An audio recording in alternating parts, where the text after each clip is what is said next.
El cambio de enfoque en el aprendizaje de los estudiantes, que es uno de los grandes retos a los que nos estamos enfrentando hoy en día, en esa búsqueda de que el aprendizaje haya dado efectivamente ese giro a que él sea el centro del proceso y los profesores, la familia, la sociedad pueda apoyar en esa transición y sobre todo en la consolidación del proceso educativo, también desde la autorregulación, desde el conocimiento permanente y profundo por parte de los estudiantes, de esos deseos que tienen, de esas búsquedas, de poder reconocer qué es lo que realmente les interesa para acompañar esa manifestación de lo que ellos realmente son y por medio del acompañamiento puedan llevarlo a cabo. En este contexto también emergen no solamente unas pedagogías, sino que emergen unas metodologías, que se ha llamado últimamente las metodologías activas, entendidas como ese conjunto de métodos, técnicas, estrategias que se suelen utilizar dentro del aula de clase, pero también fuera, o las nuevas aulas no presenciales de la virtualidad. Por lo tanto, para fomentar este tipo de participación activa del estudiante en su propio proceso de aprendizaje, podemos recordar algunas que durante los últimos 10 o 15 años han sido significativas en el acompañamiento de los procesos educativos dentro de las clases, pero hoy también especialmente en las plataformas virtuales y que han demostrado bastante éxito en estos procesos. Podemos recordar, por ejemplo, muy de manera introductoria, el aula invertida, que ahora hablamos como aprendizaje invertido, y que nos remite más a dar giros también físicos de esa búsqueda del estudiante de su propio proceso y de su propio acompañamiento, de su autogestión, siempre mediado por las personas que están cerca de su entorno y por los materiales que tiene disponibles. Aquí se puede hablar en términos de explicación, de diseño, de corrección, de evaluación y que permiten dar otras perspectivas, otros horizontes de referencia a esos procesos educativos. En este mismo contexto y en este tremendo horizonte hablamos de la gamificación, en inglés gamification, pero que se conoce más como ludificación, donde se llevan al aula de clase, donde se lleva a las aulas virtuales el tema de mecánicas lúdicas, mecánicas de juego, donde aparecen los refuerzos positivos, los premios, las medallas, las insignias que son tan reconocidas sobre todo en los entornos digitales,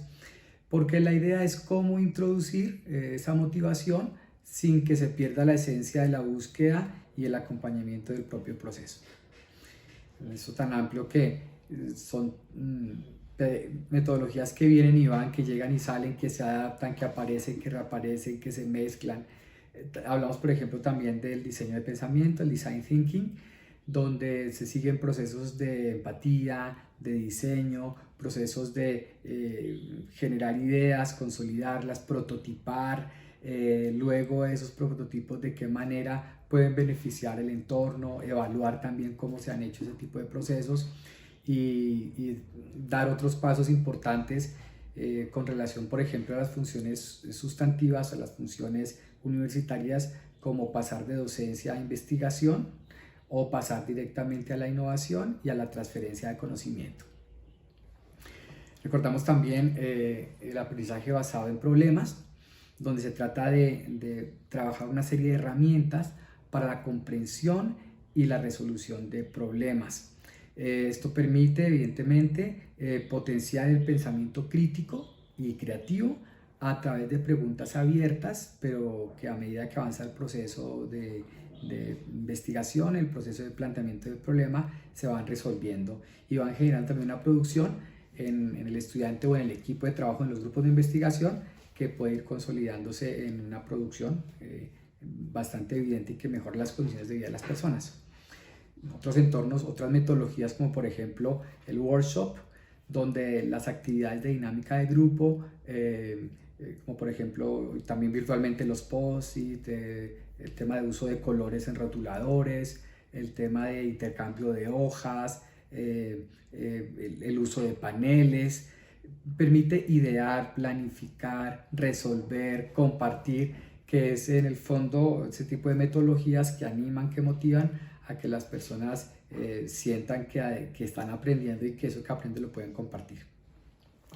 Otra estrategia, otra metodología interesante es, por ejemplo, la del visual thinking, que cuando tú vas hablando, un diseñador, a veces tú mismo puedes ir dibujando, puedes ir concretando las ideas a través del dibujo. Este tema de comunicación, de organización, de comprensión, de ordenar las ideas, de a veces relacionar un tema con un personaje muy específico, pues ayuda evidentemente a que se fijen más fácilmente las ideas y los procesos en la percepción de los estudiantes en general. Igualmente, en estos contextos aparece el tema de juego de roles, donde al adoptar diferentes roles, ya sea en la presencialidad, pero también ahora hoy día con toda la emergencia de los avatar, por ejemplo, adoptar roles diferentes ante situaciones de apariencia puede generar unos entornos de simulación interesantes, unos entornos de modelación, donde el estudiante efectivamente, como ocurre en el juego, durante los diversos periodos del desarrollo humano, le va preparando para enfrentar situaciones de la vida real. En el caso del aprendizaje basado en el pensamiento, cuando se trata de trabajar rutinas de pensamiento para tomar decisiones, para clasificar, por ejemplo, los datos, la información, para elaborar secuencias, elegir qué datos disponibles son los que yo necesito para conseguir los objetivos que me he planteado, para presentar este contexto de fake news y tal, poder pensar qué información es verídica, cómo comprobar las fuentes, cuál es el acceso a las bases, por ejemplo, comprensivas, y cuáles son las rutas de acceso, pues para poder alcanzar los objetivos que me he planteado en un proceso específico de aprendizaje o de investigación o de innovación o en procesos de transferencia. Se trata, por lo tanto, de generar ideas, de compartirlas y de evaluarlas también con el equipo de trabajo, planteándose preguntas muy simples como, por ejemplo, ¿qué es lo que he hecho? ¿Cómo lo he hecho? ¿Por qué lo he hecho? ¿Para qué? ¿Qué quiero conseguir? Etcétera. Y finalmente, pues para no extendernos tanto, recordar el aprendizaje basado en proyectos, que nos permite desarrollar una producción a no tan largo plazo para dar solución a problemas reales. Aquí, si ustedes se dan cuenta, estamos haciendo una serie de trabajo de interrelación muy fuerte, muy sólida, con el resto también de funciones sustantivas de la universidad en términos de docencia y aprendizaje, y en el tema de innovación y investigación, que permite trabajar una serie de competencias para luego también compartir producción, por ejemplo, como decíamos hace un rato, en el modelado de patentes, de patentar una serie de hallazgos que pueden resultar cuando aplicamos una serie de metodologías, cuando podemos acceder adecuadamente al conocimiento, llevar a cabo una adecuada gestión de ese conocimiento, donde podamos contextualizar, proponer retos, generar búsquedas, crear, evaluar y compartir aquello que hemos encontrado entre todos. Como ustedes se fijan, este tipo de estrategias generan aprendizajes más significativos y profundos que facilitan, como hemos insistido tanto, la transferencia a otros contextos, especialmente sociales, para la mejora de las condiciones de vida de las personas. También es importante darnos cuenta cómo esta emergencia de las metodologías, estas metodologías activas, permiten orientar a los estudiantes y a las comunidades educativas en general, a las comunidades de gestión del conocimiento, a la adquisición de competencias genéricas, pero también de competencias específicas. Por ejemplo, estimulando las capacidades de síntesis y análisis, de resolución de problemas, por ejemplo, de ver que se sientan motivados a buscar lo que realmente ellos quieren encontrar de resolver problemas de las personas en sus contextos más inmediatos, como digamos de manera personal, pero también de manera social, comunitaria, de grupo. Nos estimula también el razonamiento crítico, la capacidad de expresión oral y escrita, las capacidades comunicativas y sociales, poder conectar la teoría con la práctica, liderar, trabajar en equipo, etc. Y también, no digo también como que sea menos importante, pero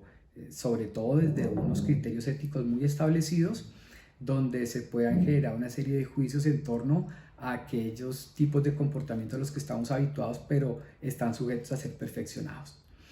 Por lo tanto, en los estudiantes que nos ayudan estas metodologías activas a potenciar la implicación, el compromiso en su propio aprendizaje, en reforzar su autoestima, su motivación, el interés y la responsabilidad por su propio proceso. Y en los profesores, evidentemente que genera un entusiasmo, una motivación y también el hecho de que puedan disfrutar más de su labor como profes en los contextos en los que nosotros nos encontramos. También es importante, ya para cerrar un poco este tema, darnos cuenta que hay muchas metodologías, emergen, unas se basan de otras se entremezclan, por lo tanto la idea no es, la sugerencia no es casarnos solo con una, sino ver toda la variedad que hay, entremezclarlas, probar, experimentar, a ver qué tipo de combinaciones, qué tipo de opciones son las que nos benefician más en el proceso de acompañamiento de los estudiantes y también a ellos en sus propios procesos de autogestión del aprendizaje y del conocimiento.